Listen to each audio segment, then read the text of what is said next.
আসসালামু আলাইকুম, ওয়েলকাম করছি রিয়াসাত আজিম ভিন্ন ধর্ম মতাদর্শী যারা শুনছেন সবার প্রতি আন্তরিক কৃতজ্ঞতা। এই ডিসকাশনটা আমি করতে চাই বাংলাদেশ দলের কোচিং প্যানেলের একটা পরিবর্তন, যেই পরিবর্তনটা হবেই, যেই পরিবর্তন নিয়ে মোটামুটি আলাপ আলোচনা এগিয়েছে এবং এই পরিবর্তনের সাথে এই মুহূর্তে যে দুটা নাম সবচেয়ে বেশি আলোচিত তাদের একজন স্বীকারও করেছেন বাংলাদেশের সাথে বাংলাদেশ দলের পেস বোলিং কোচের দায়িত্ব নেবার ইস্যুতে তার সাথে ডিসকাশন রয়েছে, হয়েছে, হচ্ছে। ওমর গুল নাকি Allan Donald Bangladesh pace bowling ইউনিটের নতুন দায়িত্বে কে আসবেন? নতুন দায়িত্বে কেউ আসবেন নাকি পুরাতন দায়িত্ব পালন করা কেউ আবার নতুন করে সেই দায়িত্ব নেবেন? এর আগে আমরা দেখেছি চান্ডিকা হাথুরুসিংহে বাংলাদেশে দায়িত্ব পালন করে চলে গিয়েছিলেন চোরের মতো করে, আবার তাকে ব্যাক করিয়ে আনা হয়েছিল। বাট চান্ডিকা হাথুরুসিংহের যে অধ্যায় সেটা সবসময় কলঙ্কিত ছিল। একবার তিনি বাংলাদেশ ক্রিকেট বোর্ডকে ধোকা দিয়ে চলে গেছেন, আরেকবার তাকে মোটামুটি শাস্তি দিয়ে পাঠানো হয়েছে। বাট অ্যালেন ডোনাল্ড এবং উমর গুল, আমি যদি ডোনাল্ডের আলোচনাটা আগে করি, এদের মধ্যে কে এগিয়ে সেই আলোচনাও যাচ্ছি এবং কার সাথে আলোচনায় বাংলাদেশ ক্রিকেট বোর্ড এই মুহূর্তে অনেকটা এগিয়ে গেছেন সেই আলোচনা করব। অ্যালেন ডোনাল্ডের ব্যাপারটা কিন্তু অন্যরকম। He became a father figure. Pace bowling ইউনিটের যে পেসারদেরকে আমরা দেখেছি, তাসকিনের কথা বলতে পারি, শরীফুলের কথা বলতে পারি, হাসান মাহমুদের কথা বলতে পারি, এবাদত হোসেনের কথা বলতে পারি, এই যে পেস বোলিং ইউনিটের এই চারজনের সাথে মুস্তাফিজ, এই পাঁচজন ইন্টেন্সিভলি অ্যালেন ডোনাল্ড এই পাঁচজনকে নিয়ে অসাধারণ কাজ করেছেন।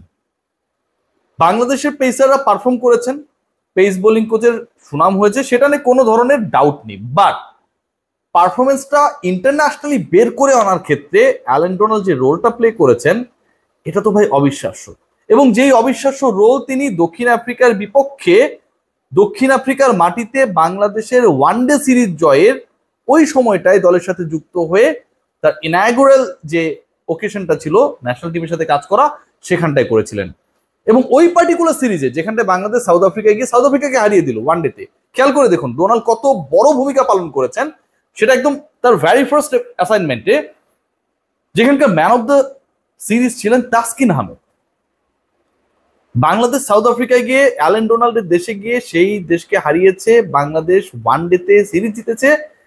একজন পেস বোলিং কোচ সেই পার্টিকুলার সিরিজে জয়েন করেছে দলের সাথে এবং একজন পেসার সিরিজে সেরা হয়েছেন।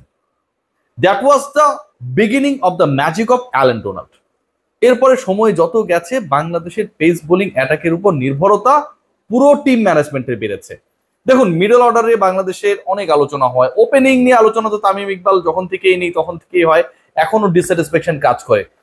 বাট কখনো কি গত 2-3 বছরে বাংলাদেশের পেস ডিপার্টমেন্ট নিয়ে নাই নাই হায় হায় কে খেলবে, অমুক ইনজুরিতে পড়েছে, এরকম কোনো সংকট আমরা দেখেছি? ডেফিনেটলি আমরা দেখি নাই।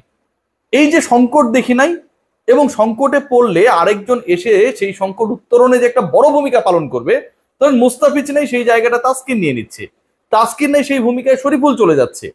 এই যে একটা ভূমিকা, এই যে একটা প্রোঅ্যাক্টিভ রোল, এই যে একটা ফাদার ফিগারের তার সান্সদেরকে, তার শিষ্যদেরকে ইন্টারন্যাশনালি পারফর্মার করে তোলা, গড়ে তোলার ক্ষেত্রে একটা বিগ রোল প্লে করা, সেই কাজটা কিন্তু অ্যালেন ডোনাল্ড করে দেখিয়েছেন।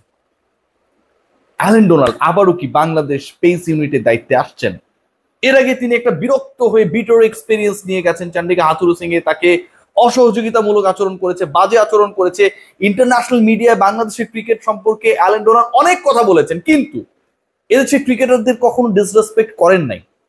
If you look back, Allan Donald এবং তার যে শিষ্যরা রয়েছে, যে পাঁচজনের আমি নাম বললাম, যে পাঁচজনের মধ্যে তাসকিন রয়েছেন, এবাদত রয়েছেন, হাসান রয়েছেন, মুস্তাফিজ রয়েছেন, এই যে ক্রিকেটাররা রয়েছেন বাংলাদেশ পেস বোলিং ইউনিটে, যাদেরকে আমরা পারফর্মার হিসেবে ইয়ার্স আফটার ইয়ার্স পাচ্ছি, সেই তাদের সাথে ডোনাল্ডের একটা হোয়াটসঅ্যাপ গ্রুপ রয়েছে। এখনো কেউ কোনো প্রবলেমে পড়লে অ্যালেন ডোনাল্ডের কাছে যেতে পারেন।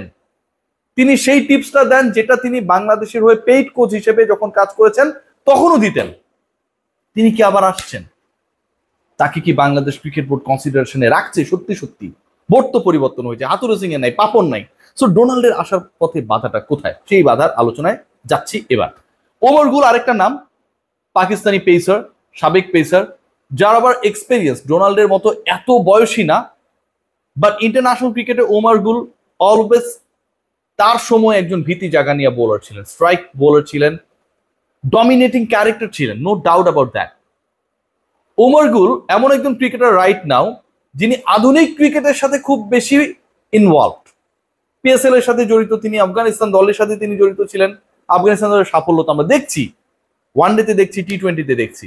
ওমর গুল পাকিস্তান ন্যাশনাল টিমের সাথে কাজ করেছেন এবং রাইট নাও তিনি মুখিয়ে আছেন এমন একটা অ্যাসাইনমেন্টের যেখানটায় তিনি সাকসেসফুল হবেন কোন একটা মিডিওকার দলকে নিয়ে।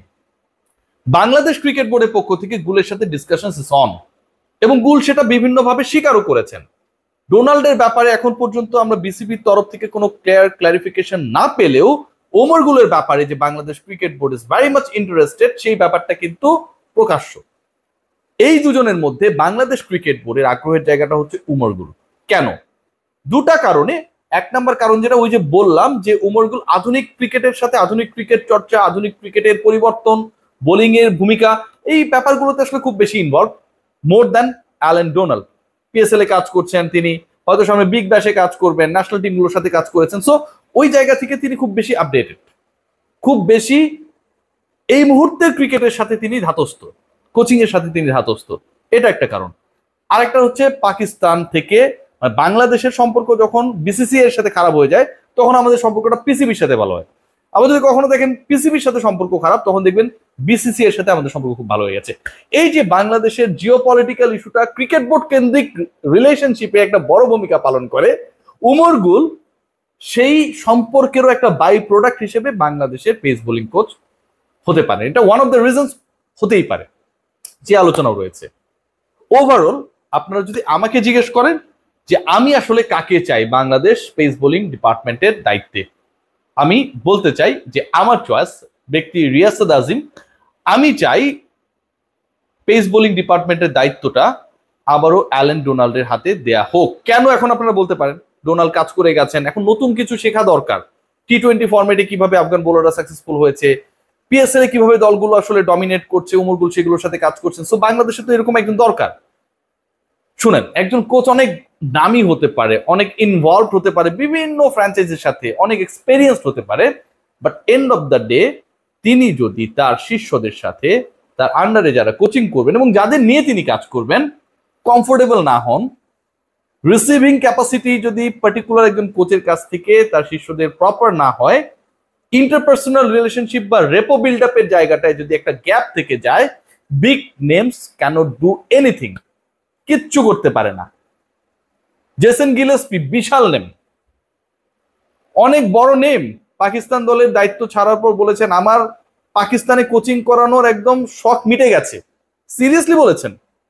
So big names doesn't give you the guarantee for having success.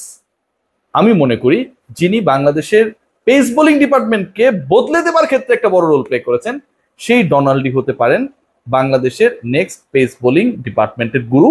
But BCB খুব বেশি ডোনাল্ডকে চাচ্ছে বলে মনে হচ্ছে না। সবাই ভালো থাকবেন, টেক গ্রেট কেয়ার।